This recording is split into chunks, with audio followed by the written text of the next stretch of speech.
I think we're fortunate here because, as we see with Rashid and Nadia Samdani bringing us all together, I'm hoping that it encourages many more people in the room to consider investing in the infrastructure of this space. And I wanted to ask Mr. Sobhan, since you're also working in a private think tank that deals with initiatives, private public initiatives, how do you view this ecosystem and the growth of the ecosystem in the Bangladeshi art scene? And do you see China, for instance, since you've served as ambassador there, do you see what they're doing in the educational and cultural space as a model for Bangladesh? Or is there some other model that can, like what we see in India, can that be transplanted into the local region here?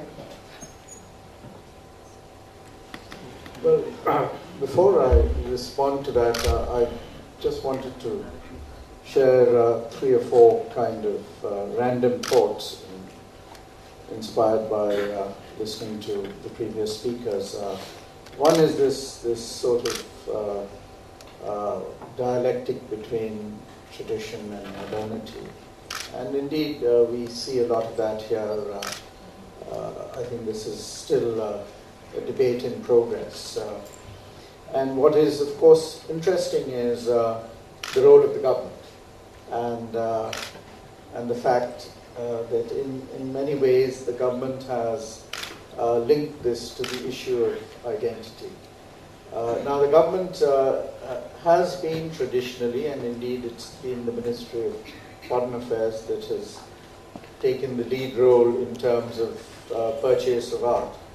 And that was one of the issues that influenced what kind of art, within quotes, the government should buy, and what should be displayed in our embassies abroad as reflecting Bangladeshi art. Well, that obviously doesn't apply to the individual collector. And as a collector, one of the things which I certainly tried to do was to convince good friends of mine, and I can also take some satisfaction in the fact that I was able to influence a number of individuals here to start collecting and to see this as something they can take an interest in and feel passionate about, instead of buying another BMW car. Or there were other ways of feeling fulfilled.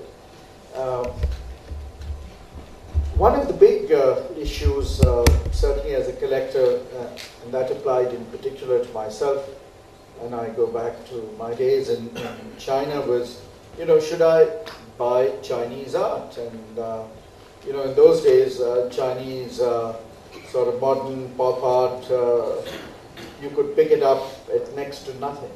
I was there 25 years ago, and but I decided then that no, I'll follow a strict rule, which is since I'm serving abroad, I'll only buy and display Bangladeshi art. Well, had I bought the Chinese art, it would have made a huge difference, since art that was available for $100 is now $1 million. And then if that wasn't enough, it happened all over again in India. Because as someone fond of art, I spend a lot of my time in visiting art galleries, going to exhibitions. I developed a great passion in India. I became very good friends with Mehta. I bought him a ticket to come to Dhaka as a member of the jury for the Asian Art Biennale. And then he disappeared for 30 days. And no one in Delhi could find him, including his son, who I put on his track to say, your father had this great idea of going to Dhaka and spending a month, because he wanted to do this, great idea of 4 of the great historical cities in the subcontinent, which had a strong Mughal Muslim tradition. So his four cities were Lahore, Delhi, Hyderabad, Dhaka, and Dhaka. And so I said, it's a great idea, we give you all the support you need, and so on. And there was Hussein barefoot in the IIC having lunch, wearing blue jeans and blue t-shirt with his wavy white hair, and then he vanished. But I was not only a fan of Hussein, in those days one couldn't afford Hussein, but I was a great fan of Bikash, and Bikash was very fashionable, especially in Bombay. If you were in the multi-millionaires club and you didn't own a Bikash, you wouldn't get an invitation to dinner. And the other person I liked a lot was Ganesh Pine, and I wish I'd bought their work at that time. But I was still wedded to this thesis of only buying Bangladeshi art. So you do miss out. And one of the things which you also have to decide, and sometimes it's a difficult decision, is, and who do you buy? I mean, in Bangladesh, I like a lot of artists, but at the end of the day, there are just so many people's work that you can buy. So picking and choosing then becomes a difficult and sometimes awkward issue, because some artists say, well, why haven't you bought my work? Well, I'd like to, but there's just so many, and we've now, we don't have an inch of wall space left. We have at least 30 paintings which I'd like to hang, which we can't.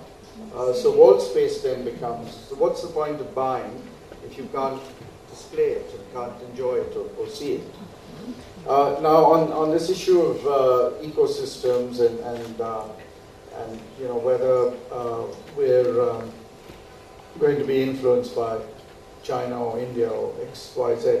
No, I would be inclined to think that Bangladesh is pretty much evolving on its own steam. Yes, there are certain obvious challenges which we face on a daily basis, which would clearly have an impact. I think violence is one, and violence against women, and there are some artists who depict that in their work. But I also am a great believer, and indeed we hope to see that happen, is a kind of a process of not simply cross-fertilization, but the emergence of what I would call a nation identity in art. I'm a great believer, for example, as in the emergence of an Asian economic union, where China and India and South Asia and Southeast Asia are certainly coming together economically and in many ways politically. And I think this will inevitably have an impact on art and culture and cultural exchanges. I think that's probably a great point to open to the public, open a question and answer. But I wanted to say too that, while you said you primarily collect and buy Bangladeshi artists, I think we're starting to see the germination and the with your mentoring, we're starting to see that collectors from the region, and I would say Rashid and Nadia, in case in point, have started to even go beyond borders. So we note that Rashid's work is now being seen in Bangladesh, which I think is very exciting because it can also influence many younger artists' work.